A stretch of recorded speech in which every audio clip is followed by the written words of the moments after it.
Oke, video ini di apa namanya merupakan kelanjutan dari video yang sebelumnya ya, karena tadi ada beberapa kesalahan teknis. Oke, nah saya lanjut tadi sudah menjelaskan Carl Rogers ya. Nah, sekarang saya akan menjelaskan terkait dengan Rollo May. Gitu. Beliau ini adalah murid dari Alfred Adler ya. Alfred Adler itu sendiri yang kita ketahui adalah psikoanalisis neo-Freudian atau tokoh psikoanalisis yang setelahnya Freud itu tiada. Nah, beliau itu adalah psikolog eksistensial yang kerjasamanya dengan Viktor Frankl. Ini jadi base-nya beliau itu adalah eksistensialisme, seperti yang tadi, mencari hakikat hidup manusia itu seperti apa. Nah, ini ada beberapa referensi dari tokoh ini. Bahasannya apa sih, Bapak May, Rollo May ini? Yaitu terkait dengan cinta, dengan keberanian, tentang makna hidup, religi, keinginan, kebebasan, takdir, dan tentu saja terkait dengan eksistensialisme. Jadi beliau ini tokoh humanistik yang banyak urusannya itu dengan hal-hal yang sifatnya estetika. Estetika itu apa? Jadi kayak hal-hal yang terkait keindahan, hal-hal terkait apa saja yang menjadikan hidup itu indah. Termasuk di sini dia bahas tentang cinta gitu ya. Beliau itu menitik beratkan tentang ekspresi diri dan kebebasan individu. Kalau mau cari bukunya Rolome itu nanti ada yang dia itu bahas secara spesifik terkait dengan cinta, terkait tentang dorongan manusia untuk mencari hal-hal yang indah dalam dunia ini. Dan ya itu adalah perjalanan semua manusia gitu ya dalam kehidupannya. Lalu mendorong munculnya eksistensial psikoterapi. Jadi terapi humanistik yang dia arahnya agak ke eksistensialisme, mencari orang ini hakikat hidupnya itu seperti apa, nanti tujuan hidupnya mau kemana. Nah, manusia mengalami paradoks eksistensi. Kenapa? Kalau manusia itu dia apa ya? Manusia itu mendapatkan apa yang dia inginkan, ya itu belum tentu dia senang. Kalau dia tidak mendapatkan apa yang dia inginkan, ya dia akan kenapa-napa. Paradoks lain itu adalah kalau manusia dikasih kebebasan, manusia belum tentu bisa mengatur kebebasan dia itu. Tapi kalau hidupnya nggak bebas, pasti dia akan cari kebebasan. Dan manusia itu memiliki dualisme gitu ya, sisi sisi yang bertentangan yang ada dalam kehidupannya dia. Itu menyelesaikannya gimana ya dengan mencari hakikat hidupnya orang itu seperti apa.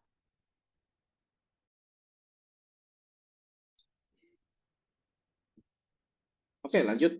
Terakhir tokohnya itu namanya adalah James Bugental. Begitu. Beliau ini merumuskan teori-teori humanistik kalau dijadikan jadi satu itu seperti apa. Jadi yang pertama bahwa manusia itu makhluk yang unik ya. Dia itu tidak bisa disepelekan menjadi suatu hal yang hanya hanya sekedar alam bawah sadar, hanya sekedar stimulus respon, conditioning, hanya sekedar sensasi, persepsi. Ya manusia itu makhluk yang utuh, dia itu nggak bisa. Kalau kita itu hanya dianggap sebagai stimulus respon, dianggap sebagai kumpulan alam bawah sadar, ya itu kan nggak melihat manusia secara utuh. Gitu ya. Oke, nyambung ke poin kedua yang tadi sudah saya jelaskan, manusia unik dan berbeda satu sama lain. Manusia itu punya kesadaran terhadap dirinya dia sendiri.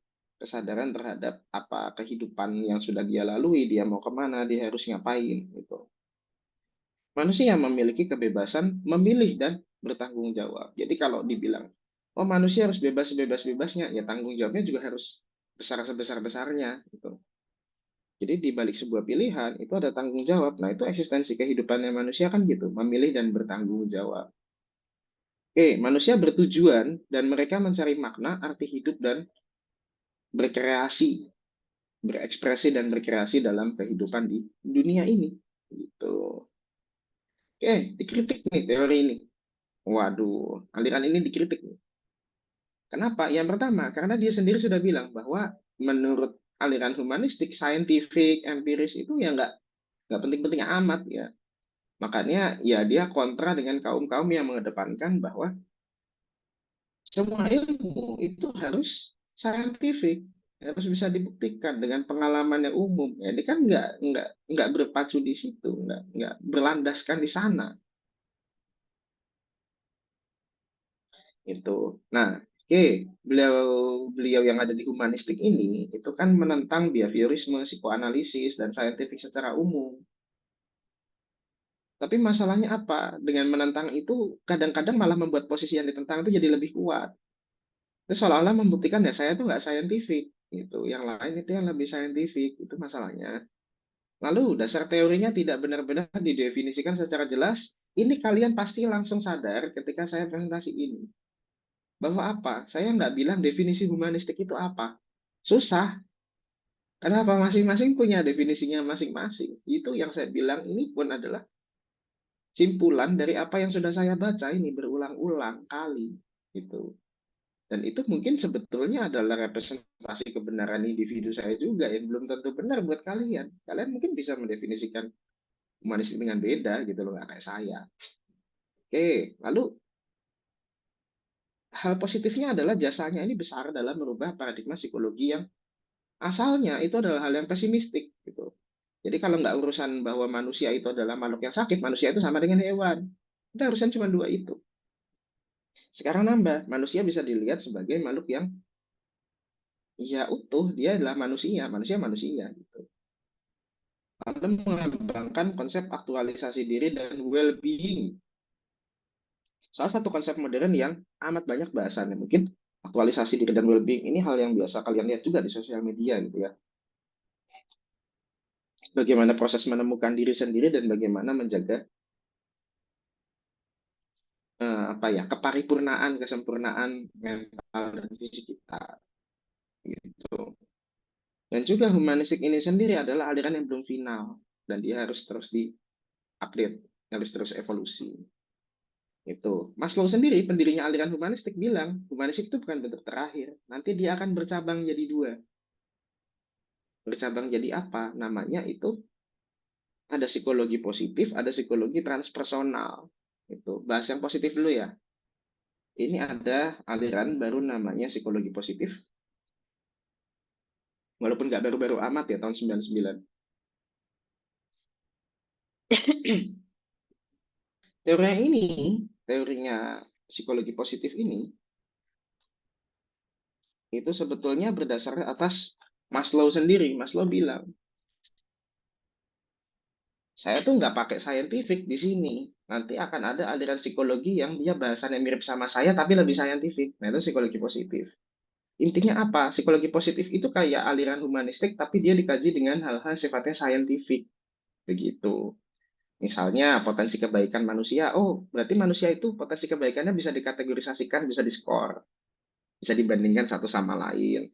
Nanti potensi kebaikan ini dia akan bermanfaat dalam menghadapi masalah yang seperti apa di riset dengan saintifik. Seperti itu. Gitu ya. Nah, ini pendiri aliran dari psikologi positif ini namanya Pak Seligman. Martin Seligman. Perhatikan baik-baik mukanya.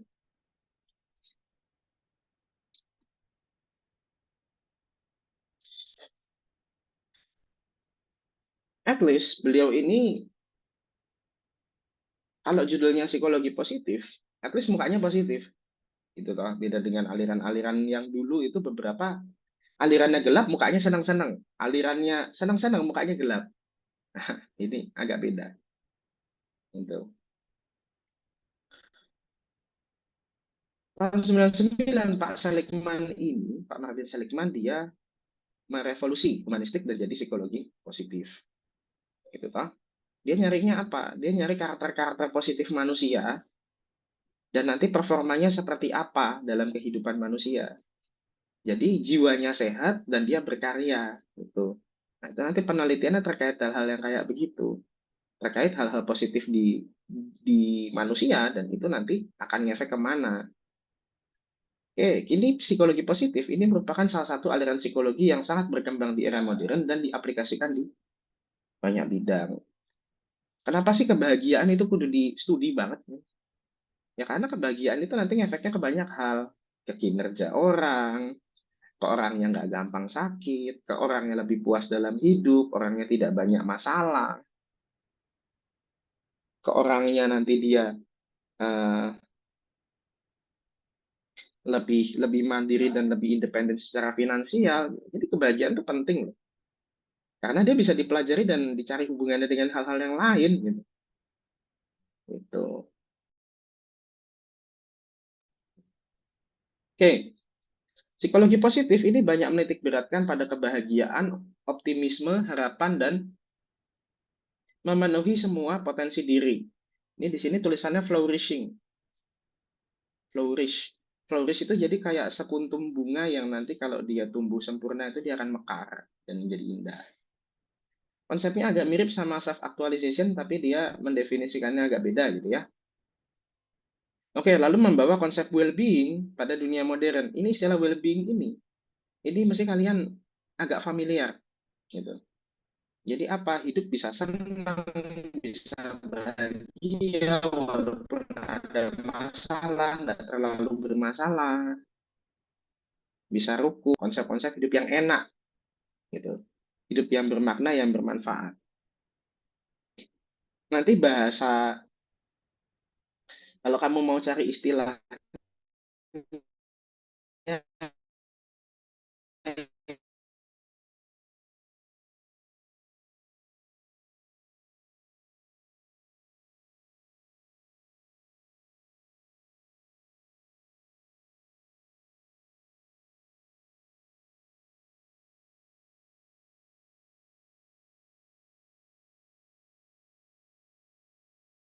ini itu bahasa Yunaninya tuh eudaimonia. Ini aliran psikologi yang lagi banyak dianut nih. Jurusan itu kan orientasinya ada lagi. Ini adalah aliran yang sama sekali bilang pengalaman personal kamu itu benar. Ya, di transpersonal, pengalaman personal kamu itu benar tapi itu belum semuanya. Kenapa? Ada kebenaran-kebenaran yang dia itu sifatnya melebihi personal kamu, kebenaran dari Tuhan, kebenaran alam semesta, kebenaran spiritual gitu. Jadi transpersonalisme ini dia fokusnya terhadap transendensi dan menemukan diri sempurna manusia yang beradab. Manusia yang beradab di mana? Manusia yang beradab dalam konteks manusia sebagai makhluk dari alam semesta itu. Pokok pikirannya adalah menghadirkan psikologi yang integratif gitu ya. Jadi agama, spiritualitas itu diajak untuk duduk bareng gitu ya, bahas psikologi. Jadi tidak ada batasan-batasan ilmu, semuanya bisa bersama-sama berdiskusi tentang psikologi itu seperti apa gitu. Jadi nanti psikologi itu penjelasannya bisa ada penjelasan spiritualnya terkait dengan oh ada cakra, ada eh, energi-energi yang positif, ada hal-hal terkait dengan eh, gelombang yang sama dan lain-lainnya gitu. Lalu ada penjelasan yang holistik gitu ya. Masalahnya kan psikologi ini banyak kan dia bisa menjelaskan sesuatu tapi nggak bisa menjelaskan yang lain. Jadi alirannya itu separuh-separuh gitu. Yaitu mencoba untuk menghadirkan suatu pendekatan yang holistik. Jadi dia merangkul semua itu jadiin satu yang sama. Gitu. Lalu banyak berhubungan dengan psikologi ketimuran. Ini banyak pikiran-pikiran dari Hindu dan Buddha, terutama Buddha ya, Zen Buddha gitu. Dan juga dengan agama-agama lain, ini bahkan ada kajian agama-agama ya untuk masing-masing ya kayak ada psikologi Islam, psikologi Kristen, psikologi Katolik, itu psikologi Hindu, Buddha dan seterusnya. Nah, ini bahasannya terkait pengalaman spiritual, lalu diri di luar ego. Jadi tujuan hidup manusia paling tinggi itu bukan menemukan hakikat dirinya saja, tapi hakikat dirinya sebagai makhluk Tuhan, sebagai hambanya, sebagai bagian dari alam semesta. Itu tahu manusia ini kewajibannya apa sih sama alam, kewajiban manusia ini apa sama Tuhan, sama makhluk-makhluk hidup lainnya, sama tumbuhan, sama bumi gitu. Nah, ini nanti juga bahas transendensi, dia membahas kebermaknaan hidup, membahas tentang memaafkan diri dan seterusnya. Ada lo terapi memaafkan diri kalau kalian nggak tahu. Itu kayak mirip dengan terapinya Carl Rogers, tapi dia menerima dirinya dia dan move on karena dia sadar bahwa eh, apa ya, dia memiliki kewajiban-kewajiban sebagai hamba Tuhan, sebagai bagian dari alam semesta, apa nih, dan seterusnya gitu.